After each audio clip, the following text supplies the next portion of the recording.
सो जय हिंद everyone, welcome back to the patriotic IAS. तो बजट देखा, कितने लोगों ने बजट देखा है? बजट का डिस्कशन किसी ने देखा है? नहीं देखा, थोड़ा भी नहीं देखा। What is the budget? Budget क्या होता है? आज पूरा बजट ही है, तो हम बजट पे ही डिस्कस करेंगे। तो what is the budget? Okay, monetary policy. एक साल का प्लान होता है, ठीक है। तो आपने कहा प्लान होता है, ये कह रहे हैं प्लान है 1 ईयर का।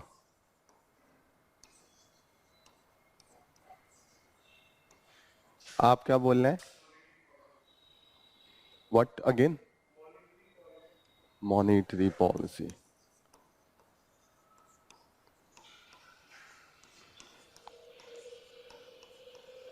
और कोई? आप बताइए, व्हाट इज बजट? आप बताइए बजट क्या है? What? Money bill? Money bill? Currently bill क्या होता है? हिसाब किताब। अच्छा, आपने जो भी बिल बोला वो बिल तो कुछ होता नहीं है। मतलब मनी बिल, फिनेंस बिल, ये सब होता है। एक बिल होता है, मतलब total.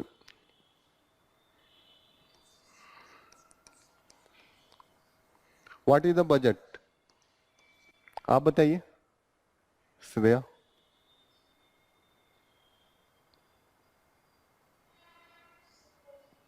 What is budget? Define the budget. Means income and expenditure. Income है, एक्सपेंडिचर है, दैट इज द गवर्नमेंट, ठीक है। Mostly right. This is the income plus expenditure planning of the whole years. जैसे होता है ना, जैसे इन्होंने कहा प्लानिंग किया, तो प्लान भी है 1 ईयर्स का। This is the income. Plan किसका है कि कितना पैसा आएगा और कितना एक्सपेंडिचर होगा। सिंपल अगर देखें तो हमारे घर में बजट बनता है, घर के लोग बनाते हैं ना, कि घर का बजट बनता है कि पूरे साल की कमाई इतना है, क्योंकि पिताजी की सैलरी इतना है, उससे 12 से गुना कर दे तो पूरे साल की कमाई, इनकम ये हो गया। फिर कुछ खेत से आ जाएंगे, सब कुछ जोड़ लेते हैं हम लोग, और उसके बाद हम एक्सपेंडिचर जोड़ते हैं कि सब्जी पे इतना, नॉर्मल जो ग्रोसरी का सामान है, दाल चावल, इस पे इतना आएगा, ठीक है। फिर और भी चीजें जोड़ लेते हैं कि शादी बीच में किसी की है, फेस्टिवल्स हैं, सब कुछ जोड़ते हैं ना। ऐसे गवर्नमेंट भी इनकम, जो tax and the non tax, government का इनकम क्या है? टैक्स लेती है। फिर आप लोग कॉलेज में जाते होंगे, फीयू भरते हैं ना गवर्नमेंट कॉलेज में। फिर यहाँ पे आप चौराहे पे देखते होंगे, ये ट्रैफिक पुलिस वाले लोग पेनाल्टी भी लेते हैं। गवर्नमेंट की आपने कंपनी भी देखी होगी, सिंपल सी बीएसएनएल, ये सब। तो इनका टैक्स, टैक्सेशन से जो टैक्स से ये इनकम आता है गवर्नमेंट का, नॉन टैक्स में आ जाएगा जो फी हो गया, जो पेनाल्टी हो गया, जो इनकी कंपनीज है, जैसे बीएसएनएल है, और भी सेल है, भेल है, बहुत सी कंपनियां हैं जो पब्लिक सेक्टर की कंपनीज है, रेलवे है, इनसे भी इनकम आता है। तो ये सब चीजें नॉन टैक्स हो गया। ओके। बजट किस आर्टिकल में लिखा है? आर्टिकल कॉन्स्टिट्यूशन में?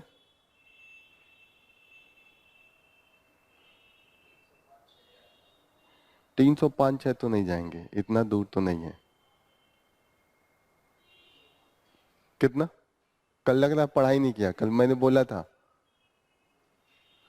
110 से स्टार्ट होता है, पर बजट 110 में नहीं है।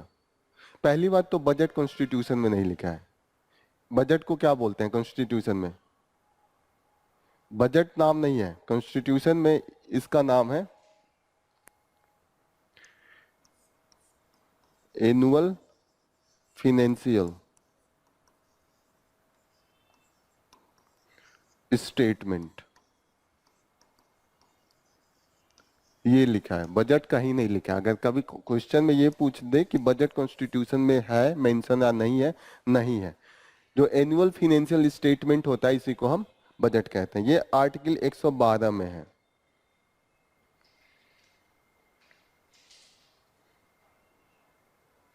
कल 110 मैंने कहा था आप लोगों को पढ़ने के लिए, मनी बिल के लिए। 112 में लिखा है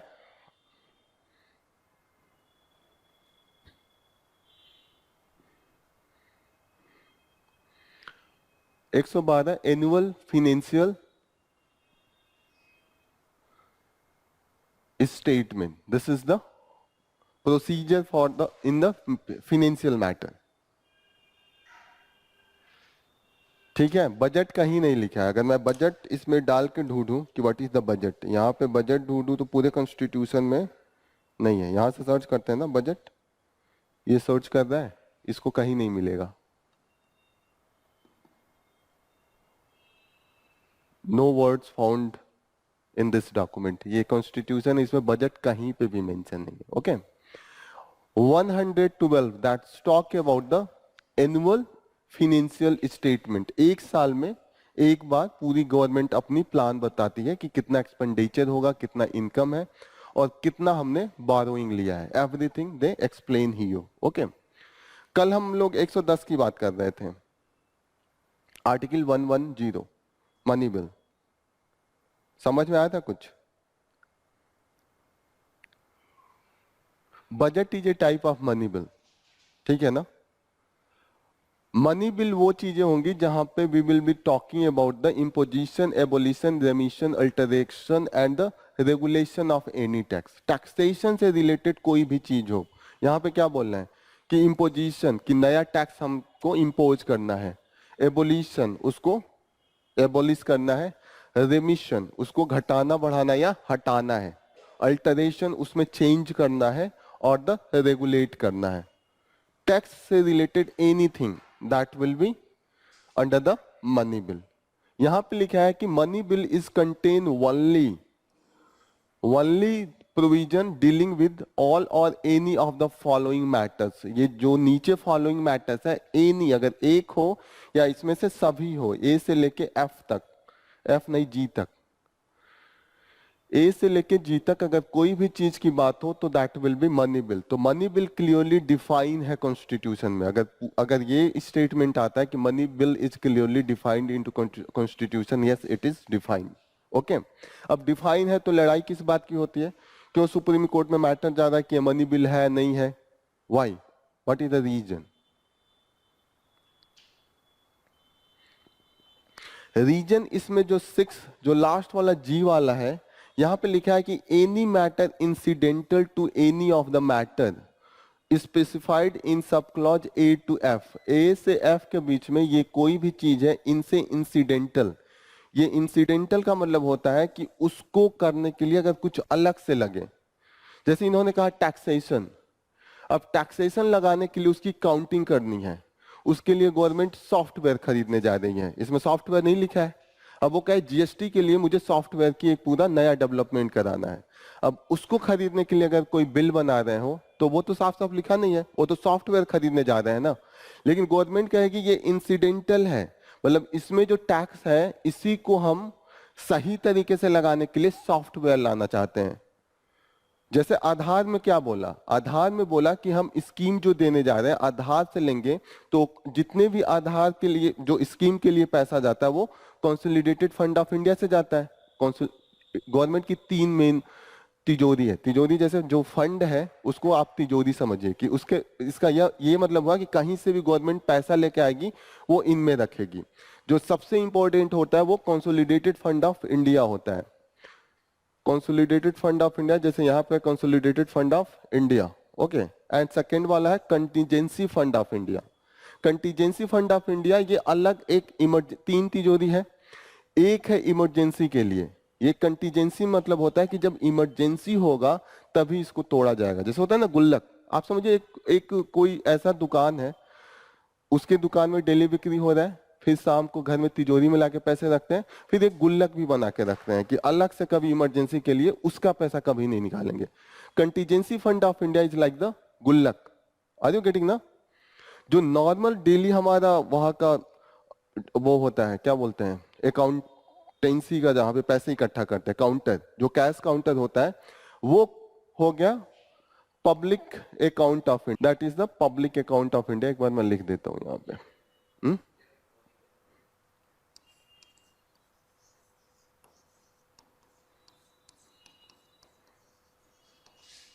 पब्लिक अकाउंट ऑफ इंडिया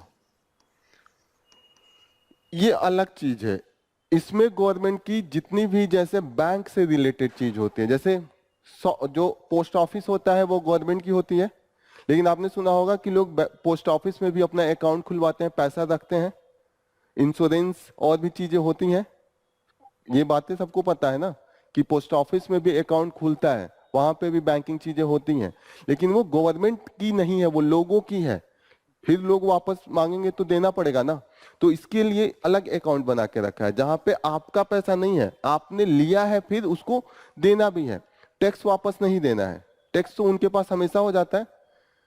थोड़ा ध्यान से सुनिएगा, कल मनी बिल इसीलिए नहीं डिस्कस किया, थोड़ा इसमें कॉन्सेप्ट की जरूरत है, हल्का हल्का डिफरेंस है, जानने की कोशिश कीजिएगा। पब्लिक अकाउंट ऑफ इंडिया भी एक तिजोरी है, लेकिन वहां पे सिर्फ बैंकिंग से रिलेटेड, यहाँ जहां पे लायबिलिटी है गवर्नमेंट को, वो पैसा लिया लेकिन वो पैसा देना भी है फ्यूचर में। बैंक को ऐसा थोड़ी पैसा ले लेते हैं तो वापस नहीं देते हैं, देते हैं ना फ्यूचर में, तो वहां पे उनका पैसा नहीं है, तो वो पब्लिक अकाउंट ऑफ इंडिया में होगा। और जहां से टैक्सेशन जो सिर्फ उन्हीं का पैसा है, गवर्नमेंट का फाइनल उस पे से है, उस पे लायबिलिटी नहीं है, वापस नहीं देना है, that will B into the consolidated fund of India.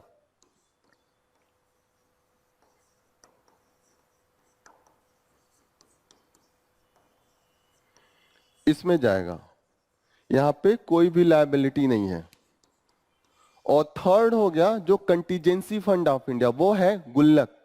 वो सिर्फ कभी डिजास्टर आ गया, गवर्नमेंट के पास पैसा नहीं है, सडनली पैसे की जरूरत पड़े। नॉर्मल बजट में क्या होता है, प्रॉपर बताया जाता है कि एग्रीकल्चर पे इतना पैसा दिया है, वीमेंस के डेवलपमेंट पे इतना पैसा, सब कुछ प्री डिफाइन होता है, बाद में पैसा निकालना होता है। कंटीजेंसी फंड ऑफ इंडिया में पहले आप पैसा निकालेंगे और बाद में बताएंगे कि ये इमरजेंसी आ गया था तब मैंने निकाला था। डिफरेंस समझ में आ रहा है? Public account of India nothing to do with the government, इसके पैसे गवर्नमेंट के नहीं है, ये सिर्फ मैनेज कर रहे हैं कि वापस जब देना पड़ेगा, जो कमाई हो रही है जैसे भी बैंकिंग से रिलेटेड वो इसमें आएगी, जो टैक्सेशन से जो भी फाइनल मनी जो आ रहा है, गवर्नमेंट अपना ट्रांजेक्शन कर रहा है, वो कंसोलिडेटेड फंड ऑफ इंडिया में आएगा। और कंटीजेंसी फंड ऑफ इंडिया होगा, एक अलग से कुछ पैसे निकाल के रख दिए जाते हैं, और वो जब कभी इमरजेंसी पड़ता है तो उसको प्रेसिडेंट के परमिशन से हम निकालते हैं। उसका मेन जो सोल अथॉरिटी होता है प्रेसिडेंट होता है। क्लियर हो रहा है ये तीनों चीजें? हाँ, तो उसमें अप्रोप्रिएशन होता है, वो पार्लियामेंट के द्वारा, जैसे अभी बजट आ रहा है, कल मैडम ने अपना पूरा स्पीच दिया कि इसके लिए इतना इतना पैसे हैं। अब क्या होगा, वो जितने भी पैसे का एलोकेशन है, स्टैंडिंग कमेटी बनती है, पार्लियामेंट्री स्टैंडिंग कमेटी, उसको दिया जाता है। वो 2 महीने तक उस पर डिस्कशन करेंगे कि सच में इतना पैसा लगने वाला है कि नहीं, और 2 महीने बाद फिर पार्लियामेंट मिलता है, फिर उस पर डिस्कशन होता है कि पैसे कट किया जाए कि जितना दिया है सही है। जैसे दिया है ना, किसी को 30,000 करोड़, किसी को 1 लाख करोड़, अभी हम लोग आगे पढ़ेंगे, तो वो अप्रोप्रिएशन के द्वारा होता है। वहां पे आपको पार्लियामेंट अथॉरिटी है, पार्लियामेंट से पूछे बिना आप एक पैसा भी नहीं निकाल सकते हैं कंसोलिडेटेड फंड ऑफ इंडिया से। चीजें क्लियर हो रही हैं? कंसोलिडेटेड फंड ऑफ इंडिया सबसे इंपॉर्टेंट है, इसी में मेन बजटिंग होती है, इसी से जितना भी मेन पैसा आएगा इसी में आएगा, और ये गवर्नमेंट की अथॉरिटी होती है, और यहां से एक भी पैसा निकालना है तो पार्लियामेंट के परमिशन के बिना नहीं होगा। और इसीलिए मनी बिल के लिए सिर्फ पावर जो दिया गया है लोकसभा को दिया गया है, लोकसभा ही पास कर सकता है। ये जो मैडम ने आज डिस्कशन किया है, वो 2 महीने बाद फिर लोग मिलेंगे, अभी सब कमेटी बन जाएगी, सारी कई डिफरेंट कमिटीज, और वो कमिटीज आपस में डिस्कशन करेगी कि ये रीजनेबल है कि नहीं, कट होना चाहिए कि नहीं, और वो फिर से पार्लियामेंट में वापस रखा जाएगा, डिस्कशन होगा, और उस पर हर एक बाई क्लॉज जितने भी पैसे अलॉट हुए हैं उस पर ग्रांट के लिए वो परमिशन लेंगे, और बाद में उसमें कट मोशन भी होता है। आप आगे कट मोशन पढ़ेंगे, different type of the cut motion होता है कि पैसे इतने घटा दिए जाए, इतने घटा दिए जाए, that will be in the Lok Sabha. जब वो अप्रोप्रिएशन भी लोकसभा से पास हो जाएगा, जितने भी ये सब चीजें हैं, बिल का मतलब होता है ना लिखित में जो चीजें एक डॉक्यूमेंट बना के लेके जाए। जैसे आपको मंथली का एक मैंने डॉक्यूमेंट लिया है, पूरे मंथ का न्यूज मिला है आपको, मंथली का एक डॉक्यूमेंट आपको मिला है ना, मंथली कंपाइलेशन करेंट अफेयर्स का, आप सभी लोगों को मिला है, तो उसमें पूरे मंथ का है ना। तो ऐसा ही डॉक्यूमेंट्स को समझिए एक बिल कहते हैं, उसमें सब कुछ लिखा रहेगा कि किसको कितना कैसे पैसे अलॉट करना है। अब वो पहले पास होगा लोकसभा में, लोकसभा से पास होने के बाद राज्यसभा में जाता है, राज्यसभा के पास उसमें ज्यादा पावर नहीं है। राज्यसभा क्या करेगा, 14 डेज तक सिर्फ उस पर डिस्कशन कर सकता है, कुछ रिकमेंडेशन दे सकता है, बोल सकता है कि अरे ये पैसा इतना नहीं, इतना कम होना चाहिए, लेकिन उसके बाद वापस वो बिल जाती है लोकसभा के पास। राज्यसभा लोकसभा पता है ना, two house of the parliament. Lok Sabha जो डायरेक्टली चुन के जाते हैं, वही इलेक्शन हुआ, मोदी जी प्राइम मिनिस्टर बने। राज्यसभा जो होता है, स्टेट के जो एमएलए होते हैं उनका सेपरेट इनडायरेक्ट इलेक्शन होता है। हम लोग इसमें वोट नहीं डालते हैं, हम लोग जो एमएलए को चुनते हैं वो एमएलए जाके वोटिंग देते हैं, उसमें डिफरेंट पार्टी के हिसाब से सीट बटी होती है। क्लियर हो रही है? तो जो राज्यसभा है सिर्फ 14 दिन तक डिस्कस कर सकता है और बाद में रिकमेंड कर सकता है, रिजेक्ट नहीं कर सकता है, पास होना ही है।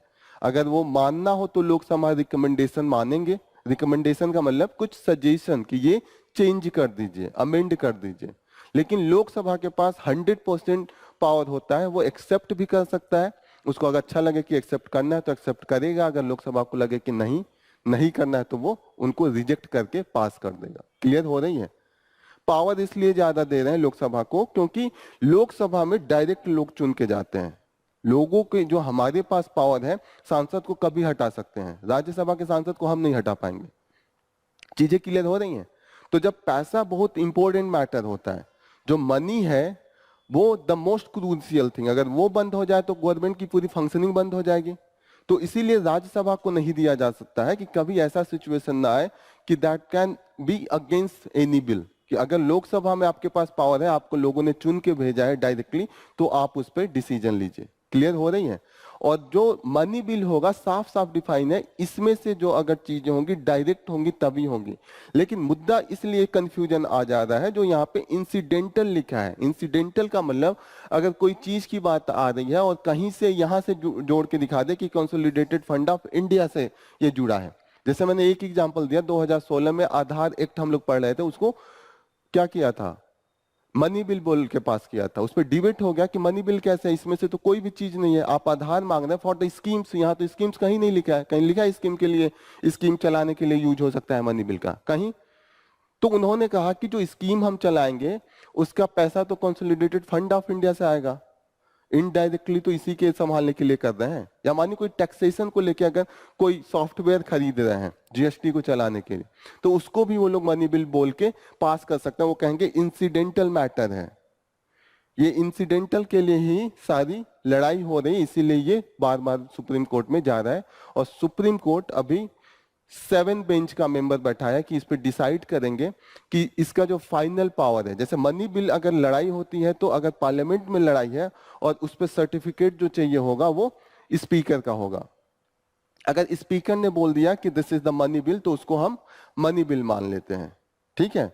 सुप्रीम कोर्ट ने अभी भी यही माना है कि स्पीकर ने बोल दिया तो वो मनी बिल हो जाएगा। लेकिन अभी भी मुद्दा है कि स्पीकर तो पॉलिटिकल पार्टी का पक्ष ले सकता है ना, जिसका पॉलिटिकल पार्टी पावर में है उसी के लोग स्पीकर बनते हैं, वो उसके पक्ष में दे देगा। जैसे आधार में हुआ, फाइनेंशियल एक्ट 2017 में एक पास किया था, उसमें भी ये हुआ। तो इस मुद्दे को लेके अब सुप्रीम कोर्ट में ये गया है कि सुप्रीम कोर्ट ये डिसाइड करेगा कि whether the speakers decision is final और नॉट। जैसे उसने कहा कि अगर कोई मनी बिल है तो इस पे फिर से जुडिशियल रिव्यू, सुप्रीम कोर्ट या हाई कोर्ट में जाके हम पूछ सकते हैं कि नहीं इन्होंने गलत करा है, इसको आप सुधारिए। Is it clear? अभी तक ये है कि स्पीकर फाइनल बोल देगा तो that will be the final authority. यहाँ speaker of the house shall be the final, जो उनका डिसीजन होगा। इसी आर्टिकल में 3rd क्लॉज में लिखा है the decision of the speaker of the house that will be the final. Clear हो रही है ये चीजें? तो यहीं से चीजें मनी बिल आ रही है। अब जो हम लोग क्वेश्चन कर रहे थे उस पर वापस चलें। क्वेश्चन किया था अटेम्प्ट आप लोगों ने घर जाके? एक बार क्वेश्चन फिर से ओपन कीजिए। जैसे कल में भी यही था कि जो क्लॉज जी है वहां पे जो इंसिडेंटल है उसी के कारण मेनली जो डिबेट है कि whether this should be the recognised as the money bill और नॉट। चीजें समझ में आ रही है कि मनी बिल क्या है, कैसे क्या फाइनल अथॉरिटी होती है, पावर किसके पास है? ठीक है ना? कोई कंफ्यूजन किसी को? 6 एरिया समझ में आ रहा है क्या क्या है? एक बार और 6 एरिया देख लेते हैं जो ए से लेके एफ तक है। पहली बात तो टैक्सेशन हो गया, इन्होंने लैंग्वेज टेढ़ा मेढ़ा करके बोला है कि कितनी चीजें टैक्सेशन से रिलेटेड है। दूसरा इन्होंने कहा है कि गवर्नमेंट अगर कोई भी बारोइंग ऑफ द मनी करेगी, पैसा अगर लेगी तो आखिर में वो कंसोलिडेटेड फंड ऑफ इंडिया में ही जाएगा, तो वहां पे भी आपको ये मनी बिल होगा। ओके, फिर यहाँ पे कंसोलिडेटेड फंड या कंटीजेंसी फंड ऑफ इंडिया का रख रखाव, कौन कस्टडी में रखेगा, कौन इसका मालिक होगा, कैसे पैसे का मैनेजमेंट होगा, वो भी यहाँ पे हो गया। ओके, फिर इन्होंने कहा कि appropriation of money out of consolidated fund of India. या एप्रोप्रिएशन थोड़ा देखिएगा, यहाँ पे कंफ्यूजन हो सकता है कि आपके मन में आएगा कि यहाँ पे तो ऑलरेडी देखा है, लिखा है कि payment of the money out of these funds, तो यहाँ पे एप्रोप्रिएशन क्या हो गया। एक यहाँ पे है कि ऑलरेडी सेम चीज को कह रहा है कि withdrawal and the payment of money, और यहाँ पे हम बोल रहे हैं कि एप्रोप्रिएशन। एप्रोप्रिएशन का मतलब होता है कि किसी और को अलॉट करना। डिफरेंट मिनिस्ट्री को अलॉटमेंट होती है, डिफरेंट ऑर्गेनाइजेशन को, डीआरडीओ और डिफरेंट एरिया को भी तो अलॉट करते हैं कि इसरो को इतना पैसा जाएगा, इनको जाएगा। तो appropriation means by allotment by the law, proper law बनेगा। कंसोलिडेटेड फंड ऑफ इंडिया से एक भी पैसा बिना लॉ के नहीं जाएगा। एप्रोप्रिएशन बिल बाद में जाके एप्रोप्रिएशन एक्ट हो जाता है, लॉ बन जाता है। ठीक है, ये काफी सीरियस मैटर था, इसीलिए इनको प्रॉपर तरीके से हमने कॉन्स्टिट्यूशन में सब कुछ डिफाइन किया है। Expenditure charge on the consolidated fund of India or increasing the amount of any such expenditure, ठीक है, ऑलरेडी सेम थिंग। एंड यहाँ पे हो रहा है कि receipt of money on the account of the consolidated fund of India and the public account of the India. Public account जिसमें banking से रिलेटेड कोई भी चीज हो, जो लायबिलिटी है, गवर्नमेंट का पैसा नहीं है, वो पब्लिक अकाउंट ऑफ इंडिया में जाएगा। ये क्लियर हो रहा है ना, तीनों में क्या डिफरेंस है। Consolidated fund of India, public account India and contingency fund of India, तीन अकाउंट है, तीनों का अलग अलग चीजें हैं, और तीनों से रिलेटेड कुछ भी है तो वो मनी बिल के ही द्वारा होगा। और एनी मैटर इंसिडेंटल, इससे रिलेटेड अगर कोई भी चीज बनाई जा रही है, कोई भी जैसे अब मैनेजमेंट की ही बात हो रही है कि इस अकाउंट का मैनेजमेंट करना है, तो अगर अकाउंटेंट को रखना है अलग से, तो वो भी तो अलग से अगर उस पर लॉ बना कि कौन क्वालिफाई होगा अकाउंटेंट बनने के लिए, तो ये भी तो मनी बिल से रिलेटेड आ सकता है। क्योंकि आप तो रख रखाव इसकी बात कर रहे हैं, लेकिन डायरेक्टली इसमें नहीं लिखा है कि अकाउंटेंट का कैसे सिलेक्शन होगा। चीजें क्लियर हो रही हैं? तो मनी बिल ये होता है जो क्लियर डिफाइन हो। दूसरी चीज होती है एक फिनेंशियल बिल। फिनेंशियल बिल वो होता है जो मनी बिल ए से लेके एफ तक वाली चीजें हो प्लस अदर चीज हो, उसमें अदर चीज इससे रिलेटेड ना हो तो भी चलेगा। अदर चीज का मतलब, मानिए मैंने इससे ये सब चेंज करने की बात कही कि कंसोलिडेटेड फंड ऑफ इंडिया को बदल रहे हैं, और उसके लिए हमने एक ट्राइब्यूनल बना दिया। ट्राइब्यूनल प्लस हो गया कि ट्राइब्यूनल डिसाइड करेगा, तो ट्राइब्यूनल बनाने के लिए अगर अलग से क्लॉज लाते हैं तो वो फिनेंशियल बिल हो जाएगा। That is defined as per the article 117। 117 देखते हैं, that defined the financial bill. यहां पे बिल है कि कोई, यहां पे लिखा है कोई भी बिल जो 110 में स्पेसिफाइड है ए से लेके एफ तक। ए से लेके एफ तक हम देख रहे थे, डिफरेंट एरिया था, प्लस इन्होंने बोला है कि एक्सेप्ट ऑन द रिकमेंडेशन। अच्छा, यहाँ पे लिखा है ये जितने भी बिल होते हैं इनका एक चीज है कि ये हमेशा प्रेसिडेंट के रिकमेंडेशन पे इंट्रोड्यूस होंगे। नॉर्मल ऐसे होता है कि अगर ऑर्डिनरी बिल है तो कोई भी मेंबर ऑफ पार्लियामेंट इंट्रोड्यूस कर सकता है, प्रेसिडेंट का प्रायर रिकमेंडेशन नहीं चाहिए होता है। लेकिन इसमें प्रेसिडेंट का पहला रिकमेंडेशन होना चाहिए। और दूसरी चीज होती है कि नॉर्मल जो बिल होता है राज्यसभा लोकसभा में कहीं पे भी इंट्रोड्यूस हो जाएगा। इंट्रोड्यूस का मतलब कि कोई भी इनिशिएट कर सकता है। राज्यसभा का मेंबर है वो भी उसको स्टार्ट कर सकता है, लोकसभा का भी स्टार्ट कर सकता है। लेकिन मनी बिल या फिनेंस बिल से रिलेटेड कोई भी अगर बिल आता है तो वो हमेशा लोकसभा में ही इंट्रोड्यूस होगा, और वो प्रेसिडेंट का पहले परमिशन लेना पड़ेगा। चीजें क्लियर हो रही हैं? आगे यहाँ पे है कि इस बिल में अलग से भी चीजें होंगी, जैसे यहाँ पे लिखा है कि matter aforesaid by the only that it provide for the imposition of fines और द अदर पेक्यूनियर पेनाल्टी। जैसे यहाँ पे ये कह रहे हैं कि केवल अगर उसमें जो लिखा है उसके सिवा भी कुछ चीजें अलग से ऐड हो जाए तो that will be financial bill. जैसे वहां पे है ना कि that will B imposition, abolition and रेमिशन, इसके सिवा भी अगर चीजें उसमें ऐड होती हैं, कुछ अलग से एंटिटी बनानी है, then it will be financial bill. Okay, तो क्या डिफरेंस होगा फिनेंशियल बिल एंड उसमें? सिर्फ इतना ही डिफरेंस है कि सिर्फ उसमें क्लियर कट डिफाइन है और वो भी इंक्लूड हो और प्लस अदर थिंग इंक्लूड कर दें। और ए से लेके एफ वाले में कुछ चीजें मेंशन हो और प्लस अदर चीजें हो। मनी बिल में साफ साफ डिफाइन है कि ए से लेके एफ में जो मेंशन है वही होना चाहिए। लेकिन अगर ओ भी मेंशन हो और कुछ अलग से भी ऐड कर दें, जैसे हम कंसोलिडेटेड फंड ऑफ इंडिया को चेंज करने की बात करें और साथ साथ जैसे एक एग्जांपल बताया कि ट्रिब्यूनल अलग से बना दें। चीजें क्लियर हो रही हैं कि थोड़ी सी कंफ्यूजन है? फाइनेंशियल बिल में ए से लेके एफ तक रहेगा जो 110 में था, वो उसमें से कोई एक भी प्रोविजन है तो चलेगा। वहां पे लिखा था ना कि एनी और 1 मिनट में दिखाता हूं। यहां पे लिखा है कि contains only provision dealing with the all or any of the following. ऐसा नहीं है कि सब हो, ये वर्ड दिख रहा है यहाँ पे ऑल और एनी। ये ए से लेके एफ तक सब भी हो सकते हैं, और लेकिन अगर केवल एक इसकी भी बात की जाए तो भी मनी बिल हो जाएगा। ठीक है, अब इसमें से एक या पांचों हो प्लस अलग से कुछ और भी चीजें ऐड हो तो वो फिनेंशियल बिल हो जाएगा। कंफ्यूजन है कि चीजें समझ में आ रही हैं? क्या कंफ्यूजन है? शुरू से लेकर लास्ट तक।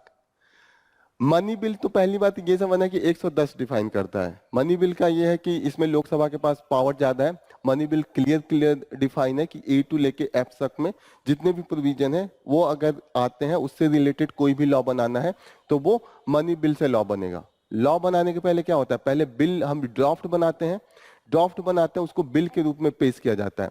जब वो एक्ट बन जाता है तो उसको लॉ कहते हैं। जब पास हो जाता है, जैसे दोनों पार्लियामेंट के हाउस पास कर दें और प्रेसिडेंट का एसेंट मिल जाए तो सेम कागज को हम एक्ट बोलने लगते हैं। जैसे एक पेपर को पहले लिख के दिया कि इसमें आप डिस्कस कर दीजिए और आप हाँ हाथ उठा के हाँ बोल दीजिए या वोटिंग करके हाँ बोल दीजिए, पास कर दीजिए, फिर प्रेसिडेंट उस पर साइन कर दे तो सेम पेपर को एक्ट बोलने लगते हैं और एक्ट को ही लॉ कहते हैं।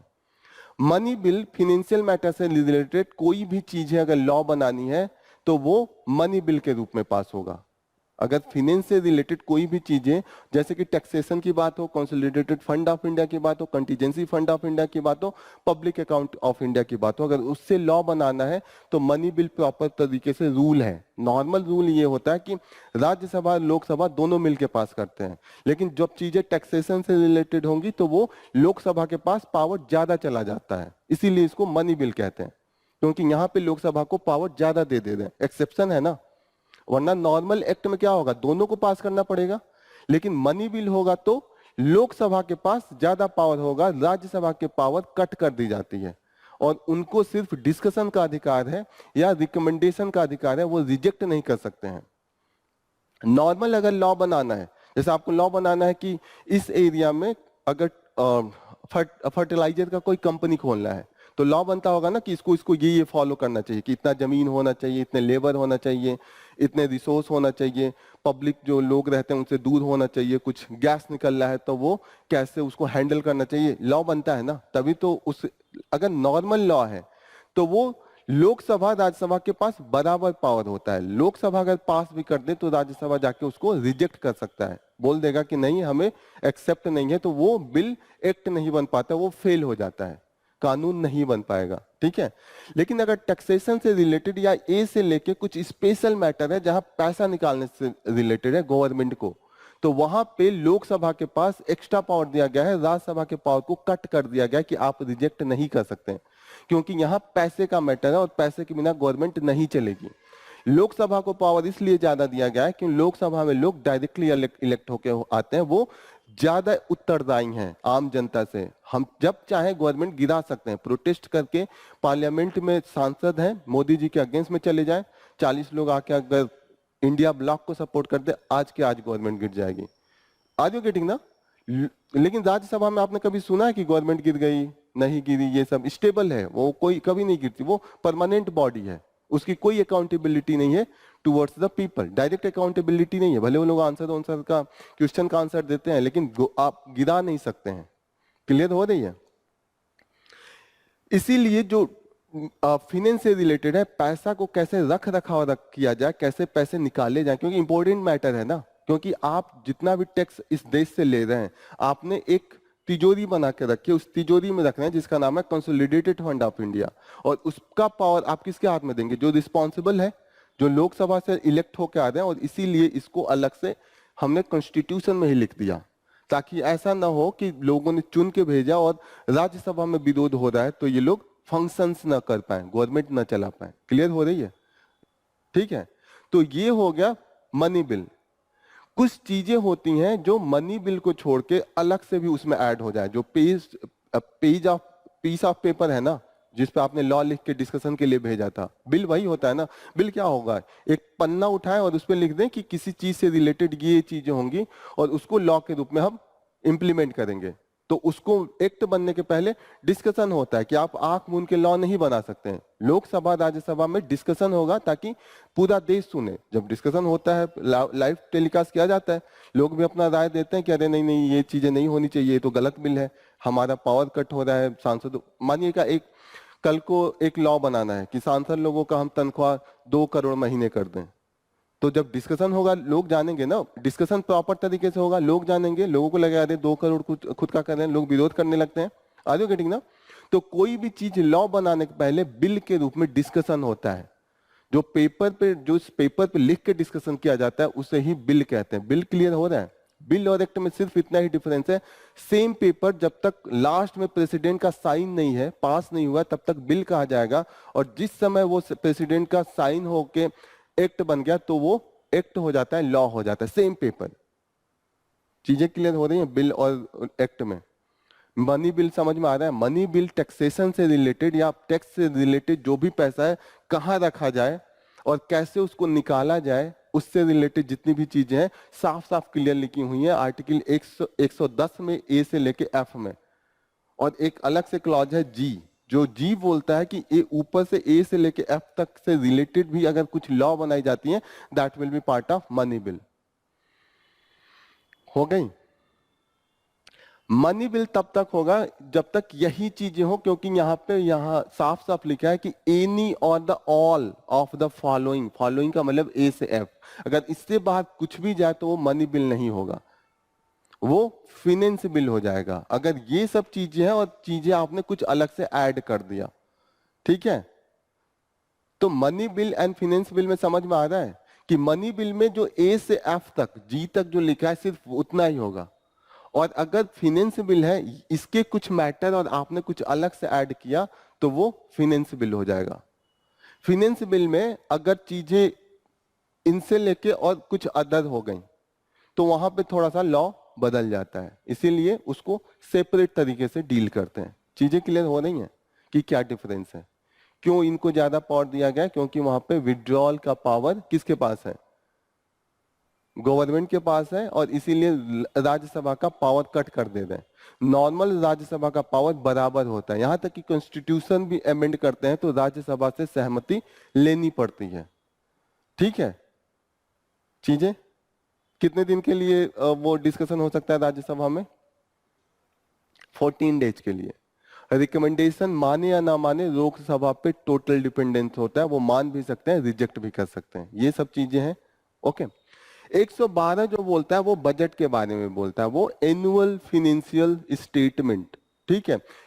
ये बताता है कि कैसे बजट का जो प्रोसेस होगा। जैसे कल मैडम ने अपना स्पीच दिया, स्पीच देने के बाद स्टैंडिंग कमेटी बनेगी, स्टैंडिंग कमेटी 2 महीने तक डिस्कशन करेगी, उसके बाद ग्रांट दिया जाएगा। ग्रांट का मतलब हर एक जो क्लॉज बाय क्लॉज, जैसे उन्होंने कहा कि इस स्कीम को हमने 20,000 करोड़ दिया, जैसे फॉर एग्जांपल मनरेगा को उन्होंने कहा कि 85,000 करोड़ दिया है, तो उस पर डिस्कशन होगा कि 85,000 करोड़ क्यों दिया है, सही है कि नहीं। वोटिंग होगी, जब वो पास हो जाएगा तो माना जाएगा कि ग्रांट परमिटेड हो गया।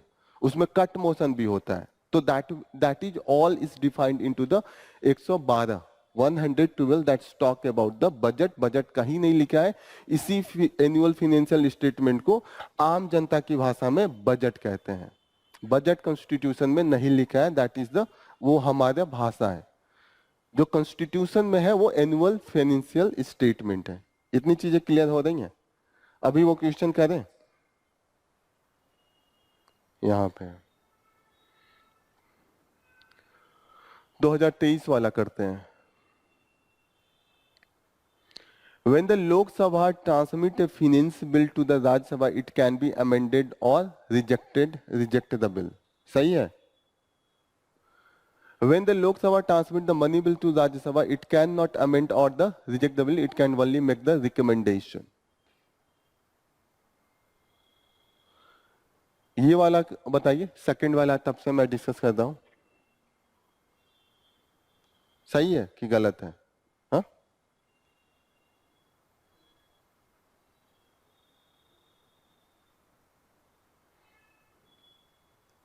ये सही है ना? Cannot amend or reject, it can make only recommendation, suggestion दे सकता है, वो तो लोकसभा पे है, माने या ना माने। थर्ड बोल रहा है कि इन ए case of disagreement between Lok Sabha Rajya Sabha there is no joint sitting for the money bill but A joint sitting become necessary for the financial bill. Financial bill के लिए भी कोई ज्वाइंट सिटिंग नहीं है, तो ये भी गलत हो गया। पहला और तीसरा दोनों गलत है, केवल सेकंड वाला सही है, that is the only one. A will be the correct answer. समझ में आ रहा है? लास्ट क्वेश्चन 2018 में ये पूछा है यूपीएससी ने। Regarding money bill which of the following statement is not correct? Not लिखा है यहाँ पे, करेक्ट मत समझिएगा, not correct. A bill shall be deemed to be money bill if it contains only provisions relating to the imposition, abolition, remission, alteration and regulation of any tax. Only provision था वहां पे और इससे related था remission, alteration, abolition, तो ये सही हो गया। हमें नॉट करेक्ट बताना है। A money bill has the provision to custody of the consolidated fund of India or the contingency fund of India. ये भी पढ़ा था, कस्टडी की बात थी क्लॉज में, तो ये भी सही है। A money bill is concerned with the appropriation of money bill out of the contingency fund of India. यहाँ पे दिखा है कंटीजेंसी, अप्रोप्रिएशन के समय में कंसोलिडेटेड फंड ऑफ इंडिया था, कंटीजेंसी फंड ऑफ इंडिया यहाँ से अलॉटमेंट नहीं होता है। कंटीजेंसी फंड ऑफ इंडिया केवल इमरजेंसी सिचुएशन में होगा, पहले से ही पता नहीं होता है। अप्रोप्रिएशन का मतलब क्या बताया था मैंने? अलॉट करना, डिफरेंट डिपार्टमेंट डिफरेंट मिनिस्ट्री को अलॉट कर रहे थे ना, और प्रॉपर लॉ के द्वारा। कंटीजेंसी फंड में लॉ बना के निकालने की जरूरत नहीं होती है। अप्रोप्रिएशन का मतलब कि पैसा निकालने के पहले आप लॉ बनाते हैं। अप्रोप्रिएशन बिल जाता है, जब पास होगा तभी पैसे निकाल सकते हैं। कंटीजेंसी फंड ऑफ इंडिया में लॉ नहीं बनाना पड़ता है, वो डायरेक्ट प्रेसिडेंट के परमिशन से पैसे निकाल सकते हैं। तो यहाँ पे यही गलत है और यही सही आंसर है। ये स्टेटमेंट गलत है लेकिन आंसर इसका यही है, क्योंकि नॉट करेक्ट बोला है। लास्ट में बोला है a money bill deals with the regulation of borrowing of money और giving any guarantee by the government of India. तो था ना कि अगर बोरोइंग करना है या गारंटी किसी को देना है पैसे की, तो वो मनी बिल के द्वारा ही होगा। ठीक है, सी इज द करेक्ट आंसर। अगर money bill pay clarity, money bill इतना डिबेट में रहता है, हर साल एक तो बजट पास होता है तो मनी बिल आ जाता है, तो ये इंपॉर्टेंट बन जाता है। यूपीएससी बहुत क्वेश्चन पूछता है, आप देखेंगे 2023, 24, 18 पूछा, और भी साल पूछा है। अगर मैं 10 साल में देखूं तो 7-8 क्वेश्चन पूछे हैं, तो इस पे क्लियरिटी होना जरूरी है। ठीक है, कल एक और चीज छूट गया था लास्ट में, जैसे Coal India backs the first critical mineral asset, तो ये कहां से पहला इन्होंने अलॉट किया है? ग्रेफाइट के लिए अलॉट किया है मध्य प्रदेश में। क्रिटिकल मिनरल्स कल हम लोगों ने डिस्कस किया था, what are the critical minerals? जो न्यू टेक्नोलॉजी जैसे कि सोलर एनर्जी, विंड एनर्जी, या जो भी जैसे कि मिसाइल टेक्नोलॉजी, ये सब में यूज होता है, वो क्रिटिकल होता है, क्योंकि वो नहीं हो तो ये सब न्यू टेक्नोलॉजी हम बना ही नहीं पाएंगे। और इंडिया अभी तक 100% इंपोर्ट करता था। पहली बार जो ब्लॉक हुआ है ग्रेफाइट का हुआ है मध्य प्रदेश में। अभी तक हम 0 अपना माइनिंग करते थे, तो ये इंपॉर्टेंट हो गया। प्रीसियस में भी बोल सकता है, आईएएस के भी प्रीलिम्स में पूछ सकता है। जो पहला है ग्रेफाइट है, और मध्य प्रदेश में इसको अलॉट किया गया है।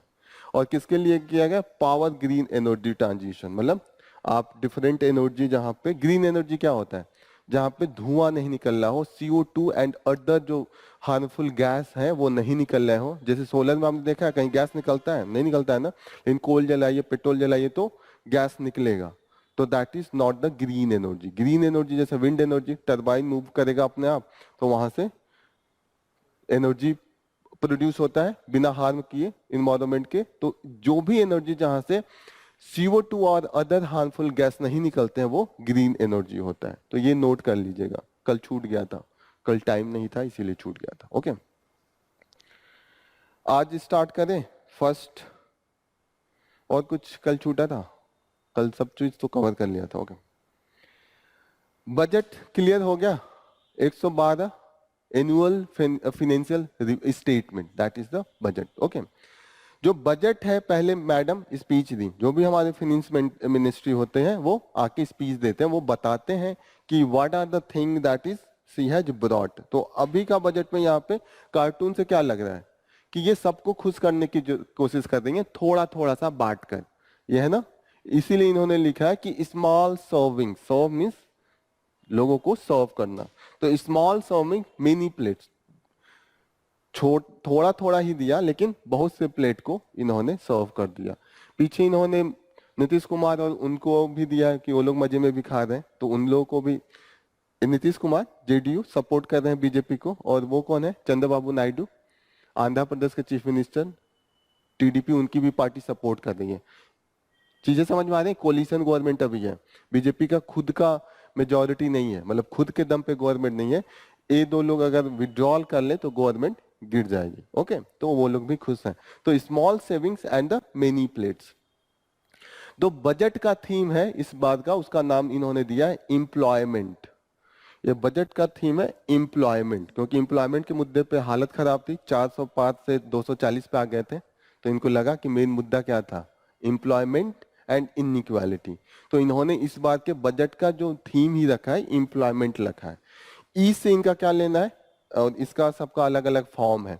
यहाँ पे ई का मतलब है एम्प्लॉयमेंट एंड एजुकेशन, ठीक है, एम्प्लॉयमेंट एंड एजुकेशन ई का मतलब है।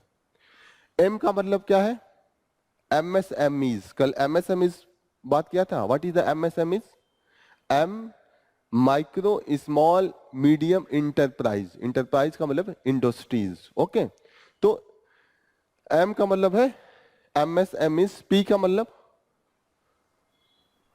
प्रोडक्टिविटी, प्रोडक्टिविटी बढ़ानी है गवर्नमेंट को। प्रोडक्टिविटी का मतलब जिस खेत से, इतना बड़ी मानिए बड़ा खेत है, पहले 1 क्विंटल हम राइस प्रोड्यूस करते थे, अब ये चाहते हैं कि एक इतने एरिया से 1 क्विंटल की जगह पे 1.5 क्विंटल हम प्रोड्यूस करें। प्रोडक्टिविटी बढ़ानी है, वो छोड़िए, प्रोडक्टिविटी एम्प्लॉय की भी बढ़ानी है। जैसे मैं ग्रेजुएट हुआ, मैं नॉर्मल चीजें सॉफ्टवेयर या स्किलिंग नहीं है मेरी, अगर स्किलिंग हो जाए तो जो चीजें मैं लिख लिख के पेपर पे करता हूँ, मैं सॉफ्टवेयर का यूज करके MS word and other AI and other thing, मैं जल्दी जल्दी काम को कर लूंगा। तो जो चीजें मैं 2 घंटे में करता था, मैं वो आधे घंटे में कर लूंगा। आधे गेटिंग ना? जैसे नॉर्मल आपको गुना भाग करना है, बहुत टाइम लगेगा, कैलकुलेटर ले लीजिए फटाफट कैलकुलेटर, लेकिन चलाना स्किलिंग आनी चाहिए ना। एक आदमी कैलकुलेटर चलाना जानता ही नहीं है, तो वो पहले गुना भाग करेगा। तो कैलकुलेटर जानने से उसको, जैसे एक्सेल आपको नहीं पता है तो आपको हर चीज का फार्मूला अलग से लगाना पड़ेगा। एक्सेल में होता है एक फार्मूला लगाइए पूरी की पूरी सीट बन जाती है, तो जो नहीं जानेगा उसको लंबा टाइम लगेगा। तो प्रोडक्टिविटी बढ़ाने के लिए स्किलिंग इज इंपॉर्टेंट। तो पी का मतलब प्रोडक्टिविटी, एल का मतलब, एल यहाँ पे लैंड से रिलेटेड है, यहाँ पे इन्होंने दिया भी है लैंड। पीछे दिखाई दे रहा है? दिक्कत तो नहीं हो रही ना? थोड़ा सा जूम करूं।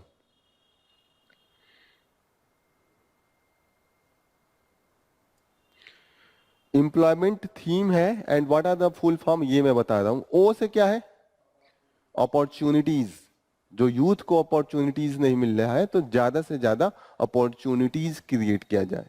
And why again youth, M से, यहां दोबारा एम है, दूसरे वाले एम का क्या मतलब है, मिडिल क्लास, कि मिडिल क्लास से रिलेटेड हम अब पॉलिसी बनाएंगे जो मिडिल क्लास के लिए सपोर्टिव होगा। ओके, ई एनर्जी सिक्योरिटी, क्योंकि बिजली टाइम से नहीं आती है, आधा टाइम इंडस्ट्री बिजली के चक्कर में बंद रहते हैं, बिजली है भी तो उनका डिमांड जिस समय चाहिए होगा उस समय नहीं मिलेगा, और अगर दे भी रहे हैं तो कॉस्ट काफी ज्यादा है, और फ्यूचर में हम डिपेंडेंसी दूसरों पे है। तो इसीलिए एनर्जी सिक्योरिटी का मतलब चीप प्राइस पे दें, एक्सेसिबल बनाए और सेल्फ डिपेंडेंट बनाए। ऐसा नहीं है कि बैटरी बनानी है तो बैटरी के लिए हम चाइना से इनपुट मंगा रहे हैं, जिस दिन इनपुट देना बंद कर देगा सिक्योरिटी हमारी चली जाएगी। तो एनर्जी सिक्योरिटी की बात हो रही है। What is mean by the N? New generation reform. What is the new generation reform?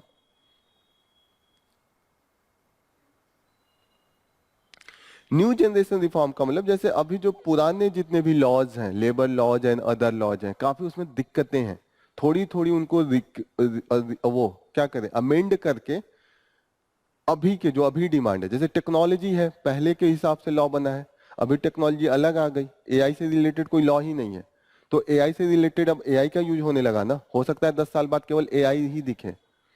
जैसे पहले क्या यहाँ पे बोर्ड लिखता, इंक वाली बोर्ड थी जहां पे आप लिखते थे, अब हो सकता है 20 साल बाद वो दिखे ही नहीं, ये आज के डिजिटल पेन आ गया। पहले लॉ था इसके लिए कि इसकी कैसे खरीद बिक्री टैक्सेशन होगा, नो ना, कुछ नहीं था, यूज मिस यूज कुछ नहीं था, तो अब लॉ नया लाना पड़ेगा ना, क्योंकि टेक्नोलॉजी बढ़ रही है, क्लास का तरीका बदल गया, now we are recording, we are telecasting, different तरीके से पहले नहीं होता था, 20 साल पहले कहाँ ये सब होता था, नॉट पॉसिबल।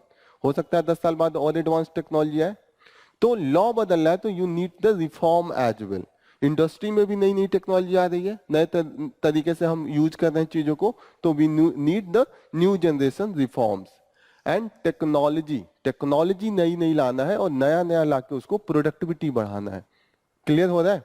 तो एम्प्लॉयमेंट का इनका फुल फॉर्म समझ में आ रहा है? पीसीएस में ये पूछ सकता है कि एम्प्लॉयमेंट जो हमने दिया है थीम, उसका इसका मतलब क्या है, तो वो पूछ सकते हैं। जो गवर्नमेंट का फोकस इस बात है, उन्होंने कहा कि फिजिकल डिफिसिट कम करेंगे, ये तो मेन एरिया है। दूसरा एरिया जिस पे ये लोग ध्यान देने की बात कहें कि जो physical deficit, what is the physical deficit, यहाँ पे ना फिजिकल डेफिसिट, ये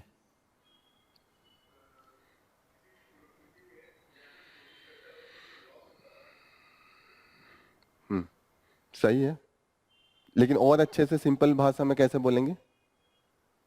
जैसे हमने कहा बजट है, घर के बजट बना, और घर के पूरे पिताजी की या सारे अगर लोगों का ऐड करके आमदनी 1 लाख है, ठीक है, और हमने खर्चा इतना ज्यादा कर दिया कि 1,10,000 का खर्चा हो गया, तो 10,000 जो हुआ वो डेफिसिट हो गया, फिजिकल डेफिसिट। डेफिसिट का मतलब होता है कमी, डेफिसिट को हिंदी में कहेंगे कमी। फिजिकल का मतलब लेन देन से related, financial matter, physical deficit. Clear हो रही है?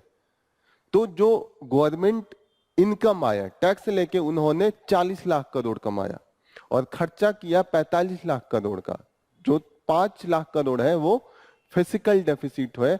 तो गवर्नमेंट ने कहा कि जो फिजिकल डेफिसिट अच्छी बात नहीं है ना, आप उधार लेके नहीं खा सकते हैं, प्रेशर बनाता है, मेंटल प्रेशर आपके ऊपर बर्डन बनाता है, धीरे धीरे आपकी आदत रहेगी, आपकी फिनेंस इतना ज्यादा बन जाएगी कि आपका कमाई हो जाएगा 1 लाख, आप खा रहे होंगे 2 लाख, तो ये जो 1 लाख एक्स्ट्रा खाएंगे उधारी लेके ही तो खाएंगे, क्योंकि उस 1 लाख पे भी आपको इंटरेस्ट देना पड़ता है, बर्डन बढ़ रहा है आपका, आपका जो पॉकेट खर्चा है वो बढ़ेगा।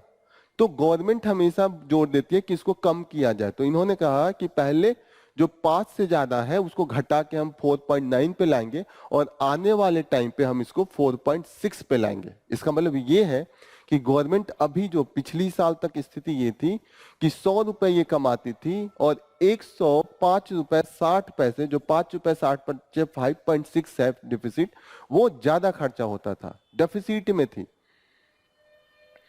चीजें ये क्लियर हो रही हैं?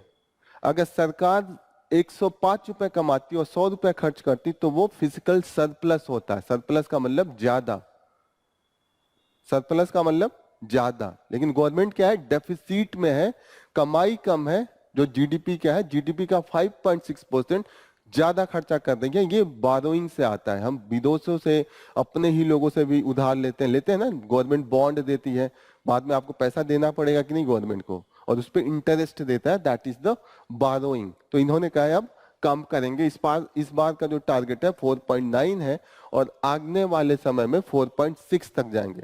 आइडियल माना जाता है कि ये फिजिकल डेफिसिट 3% पे आना चाहिए। क्लियर?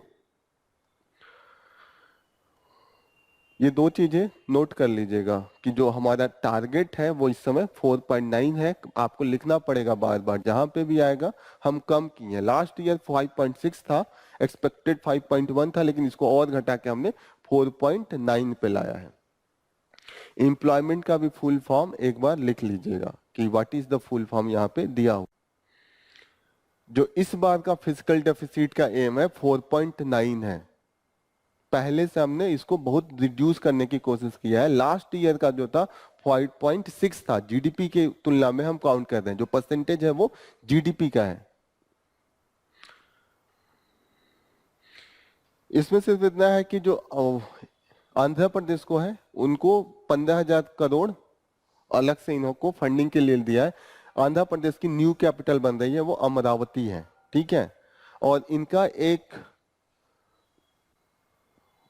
प्रोजेक्ट है that is the Polavaram project, यहाँ पे पोलावरम इरिगेशन प्रोजेक्ट।